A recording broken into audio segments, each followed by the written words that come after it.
നമ്മുടെ മനസ്സ് നിറയ്ക്കേണ്ടത് ക്രിയാത്മക ചിന്തകളെ കൊണ്ടാണ് എന്നുള്ളതാണ്. കൊച്ചുനാളിലെ നമ്മൾ കേട്ട ഒരു കഥയുണ്ട്.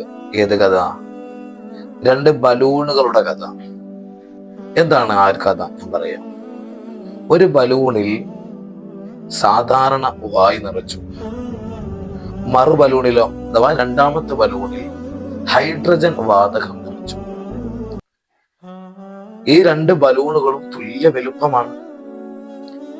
സാധാരണ വായു നിറച്ച ആ ബലൂണ് തറയിൽ കിടക്കുന്നു. ഹൈഡ്രജൻ വാതകം നിറച്ച ബലൂണോ മുകളിലേക്ക് ഉയർന്നു പോയിക്കൊണ്ടിരിക്കുന്നു.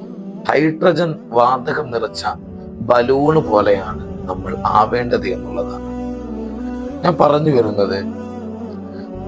നമുക്ക് ക്രിയാത്മക ചിന്തകൾ കൂടുതൽ നമുക്ക് ലഭിക്കണമെങ്കിൽ നമ്മുടെ കൂട്ടുകെട്ട് നന്നാവണം. നമ്മുടെ കൂട്ടുകാര് അഥവാ ഫ്രണ്ട്സ്, ഈ നമ്മുടെ കൂട്ടുകാര് നല്ല പോസിറ്റീവായ ഇമോഷൻ ലെവലിൽ സംസാരിക്കുന്നവരായിരിക്കണം. എന്നാൽ നമുക്ക് ക്രിയാത്മക ചിന്തകൾ അധികരിക്കാൻ കാരണമാണ്.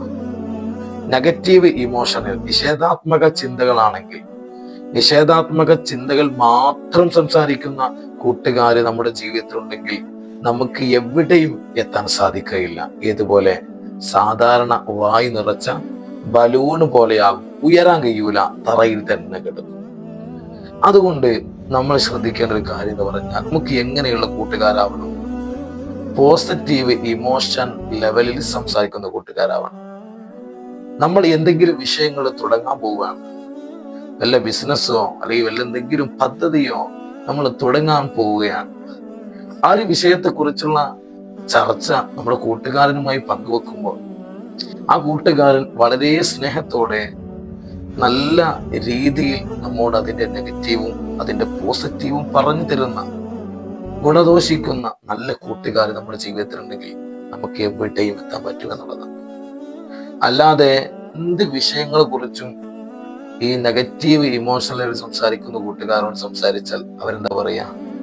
അതൊന്നും തുടങ്ങണ്ട, അത് നിന്നെ കൊണ്ടൊന്നും സാധിക്കില്ല, നീ എന്ത് ചെയ്താലും നടക്കില്ല. ഇങ്ങനെ നമ്മുടെ തരം താഴ്ത്തി കളയുന്ന, നെഗറ്റീവിന്റെ പടുകുയിലേക്ക് തള്ളിവിടുന്ന കൂട്ടുകാരെ നമ്മൾ കൂടെ കൂട്ടാൻ പാടില്ല. എപ്പോഴും ഹൈഡ്രജൻ വാതകം നിറച്ച ബലൂണ് പോലെ മുകളിലേക്ക് ഉയർന്നു പോകുന്ന ആ ബലൂണ് പോലെ എപ്പോഴും പോസിറ്റീവ് ഊർജം, എനർജി തരുന്ന കൂട്ടുകാരെ നമ്മൾ കൂട്ടണം എന്നുള്ളതാണ്.